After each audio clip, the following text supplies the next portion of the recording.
Are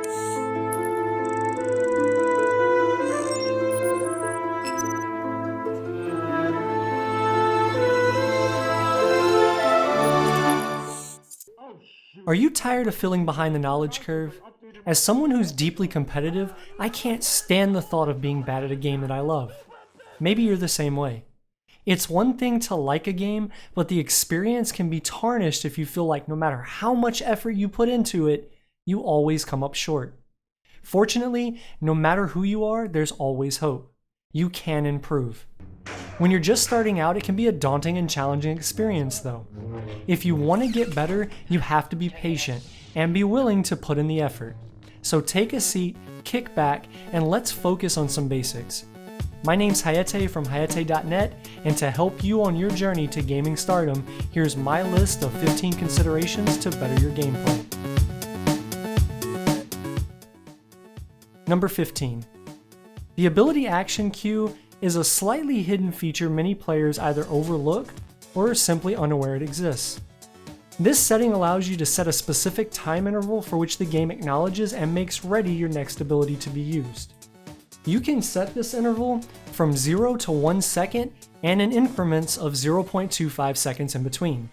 So let's say, for example, you have yours set to 0.25. Essentially, what will happen is any ability used by you from 0.25 seconds or less before the global cooldown finishes will be automatically registered by the game and used immediately once the global cooldown is finished. This can be a very helpful option in offsetting latency issues. You can find this setting in the following location. Number 14. This is one of those hidden gems that to this day I still do not understand why it is not a default setting.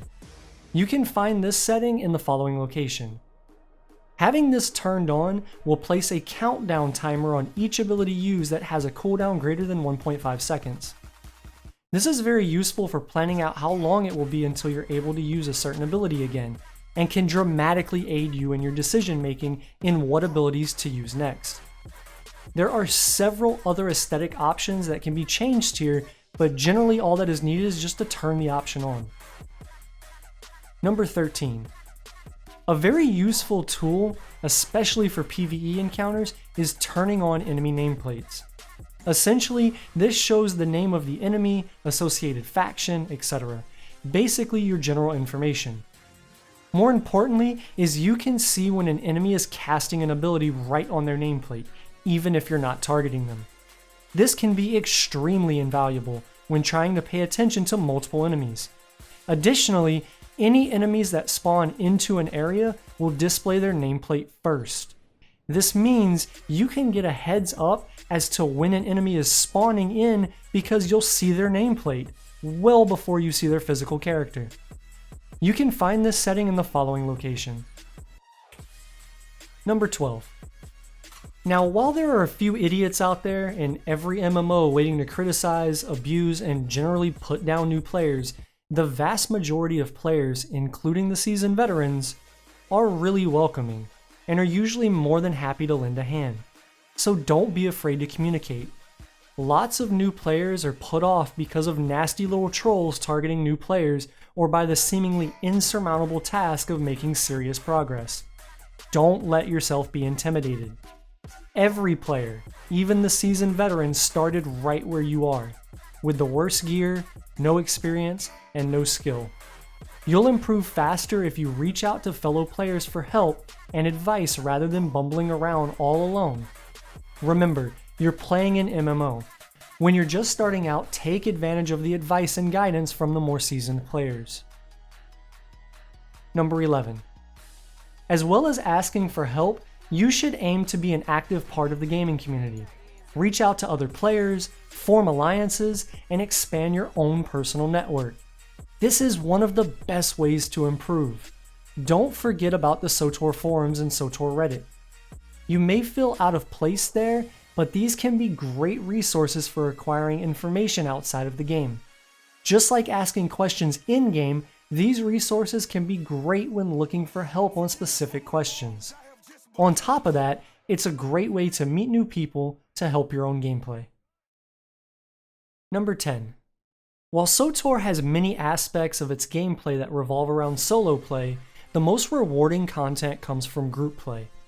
Being able to communicate with team members is pivotal for many different situations, and in progression PvE situations, it's absolutely a necessity.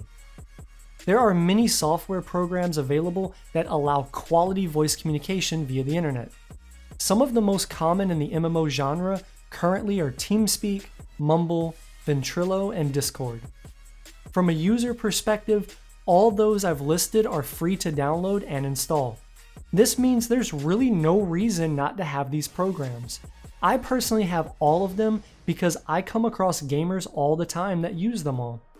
When grouping up with players you don't know, ask if they're using voice communications, and if they are, join them.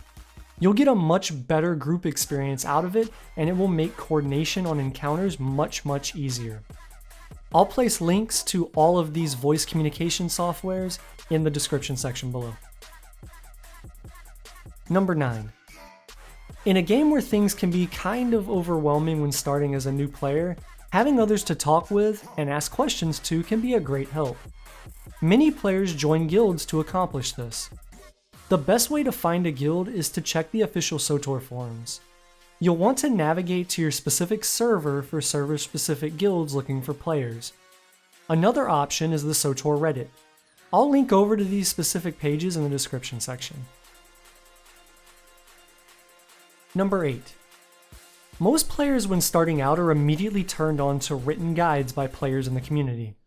Written guides are useful, but there are many cases where words and images are not enough to convey precise meaning.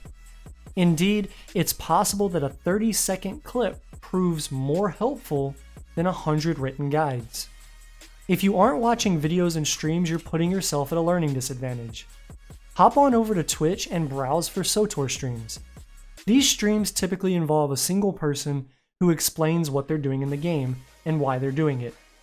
Others are not as involved, but at least you'll be able to see things from a different perspective and most times learn new ways of doing things you hadn't thought of. Videos are also good, obviously. You can find thousands of videos on YouTube that span the whole gamut of tutorials, strategies, etc. The most prevalent are Let's Play type videos, where you can watch someone play the game and maybe pick up a few tips here and there. Number 7. PvP is a fast-paced environment where, unlike PvE, things do not happen the same way every time. PvP will help force you to learn how to manage your defensive cooldowns and, in general, how to stay alive during periods of high damage. PvP is also very useful for hastening your gameplay. Since PvP requires quick decisions under stress, this environment translates well to PvE for instances when things don't go your way. PvP is a great option that can be explored solo or in a group, and I highly encourage you to try it out to better your PvE game. Number 6. Going outside of your normal role, be it DPS, tank, or heals, and experiencing the same fight from another role's perspective can benefit you in so many more ways than you might initially suspect. Let's say you're a melee DPS and know all the fights in the game. Now let's say you take a chance and tank those same fights. Knowing what the melee DPS players have to deal with, you'll be much better suited to tank those encounters. Things like placement of the boss, proximity to melee DPS, etc. will be a few of the things you'll be able to bring to the table to better benefit your group. The more you learn about each role and what they have to deal with on each encounter, the better you'll be as a well-rounded player. Number 5. The teacher-student dynamic is one of the most prevalent relationships in all of human history. Don't throw that away.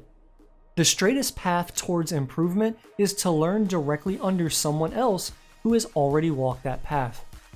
If possible, find a real-life buddy who is drastically better than you are at whatever you want to improve at. The ability to ask direct questions and receive direct answers is crucial for accelerated skill development. If you can't find a real-life mentor, then search for one online. This will require you to participate in the online community based on what you want to learn. If you can't find a personal mentor, you can still ask your questions on the forums and most of the time receive helpful answers. Number 4. One of the most undervalued areas of good gameplay is a well-prepared and structured UI.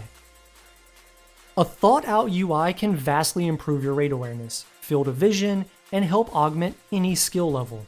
Of course, each player is different, but there are a few things every experienced player will agree is a must. Target of Target is an amazing tool to have at your disposal no matter your role, and one I find many new players are unaware of.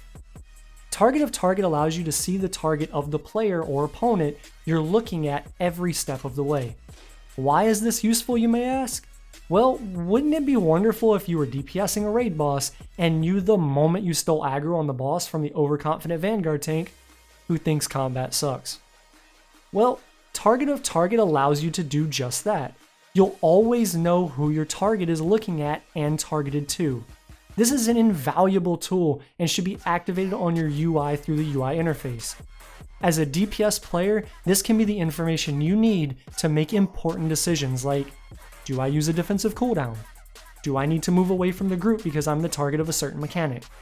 Target of Target will give you the edge you need to be a better player. Equally as important, if not more so, is Focus Target. Focus Target is something I recommend to players no matter their role. It allows you to know what an enemy is doing at all times, whether you are actively targeting them, looking at them, or not. There are many fights where you will be attacking adds, conforming to a mechanic, or just simply looking the opposite direction, and will want to know what the boss is channeling, casting, whatever. I highly suggest getting into the habit of focusing raid bosses whenever possible. By default, Focus Target is keybound to Alt-F. Focus Target, like Target of Target, must be enabled through the UI interface before it can be used. If you want to learn more about the UI interface and how to set up not only these options but many others, you can click here and watch my UI interface tutorial video, where I cover how to set up these different options and show you step by step how to build my own personal interface. The video is a bit older, but the information contained in it is still very much relevant. Number 3. Probably the most controversial topic in online gaming is keybinding versus clicking. So why does clicking have such a bad reputation? Well, a couple of reasons. First, it's slower.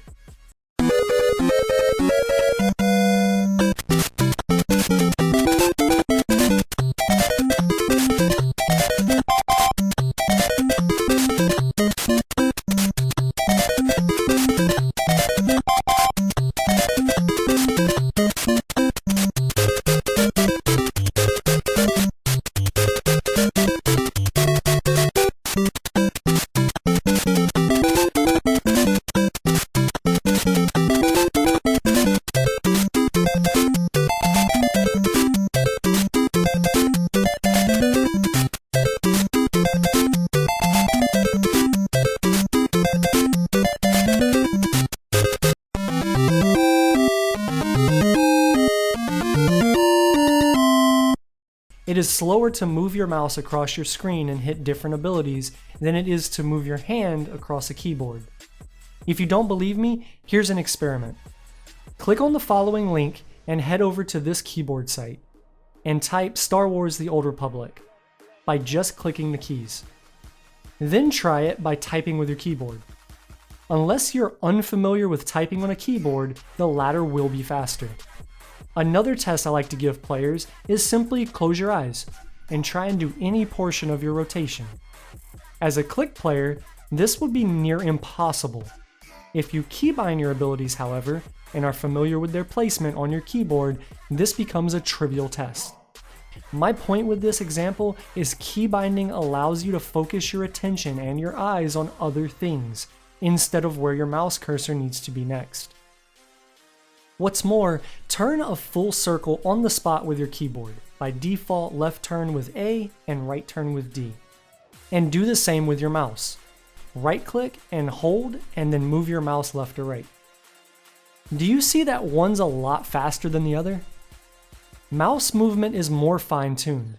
and more flexible than keyboard movement. While keyboard movement can be good if you're looking to turn a short distance, mouse movement is largely superior. Getting started with keybinding can be really uncomfortable during the initial transition. The first and most important thing to realize is that there's no one right way to keybind your abilities. I see posts and comments all the time that say something like, "Where should I put blank ability?" And the answer is that while you should feel free to take other people's ideas into consideration, what works for you is what works for you. That said, there are some good ways to begin and some things that should definitely be considered. The general idea for setting up your own keybinds is that keybinding should limit hand movement to a minimum to maximize personal reaction time. Here's an example of my own general keybinding. For my own keybinding, I only use Shift as a modifier. What these modifiers do is essentially double the number of keybinds you have available to you. For example, I can use R for my mount and Shift R for my rocket boots. This can be done for every key you assign. I don't personally use Control or Alt simply because they're uncomfortable for me in my playstyle. However, I know several people who are uncomfortable with using Shift and prefer Control and Alt as modifiers. Mess around with it and see what works best for you. Another option available to you is utilizing gaming peripherals, the most common of which is the gaming mouse.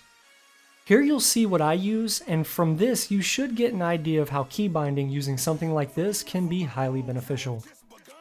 Not only does it give you many more options for keybinding, but modifiers can also be used along with it to increase the amount of options available.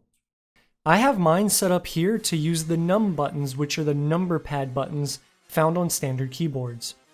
Since I would not generally be capable of using these buttons on my keyboard, the mouse allows me to use these unused buttons to greatly enhance my personal keybinding strategy. Keep in mind there's going to be an adjustment period when switching from clicking to keybinding, or in general, anytime you alter what you're used to doing to something different. This adjustment period is different from person to person. Most players are able to conform and adapt within a week. However, I've seen players change and become comfortable with their new setup in as quick as 2 days. Regardless, you'll need to make the change and then practice with it. The more you practice, the faster you'll be, and the more it'll become muscle memory. Number 2. At the end of the day, you can't improve if you don't try. More importantly, you need to be challenged if you want to grow. Playing solo content might be good for starting out, but you'll never get better if you stay there. The most important advice for improvement is to play harder content, and harder content in SOTOR revolves around group play. However, don't go crazy with it. If you just started learning to play chess, let's say, you would never, ever learn anything by going up against someone like Bobby Fischer.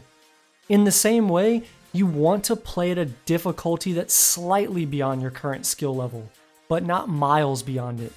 This forces you to stretch yourself and your abilities beyond your comfort zone and start incorporating new tactics that are difficult but possible. A good player is one who thinks the challenge is beating his or her own limits, not necessarily just beating others. In this way, you'll improve at your own pace. The goal should always be to be a better, more knowledgeable player today than you were yesterday.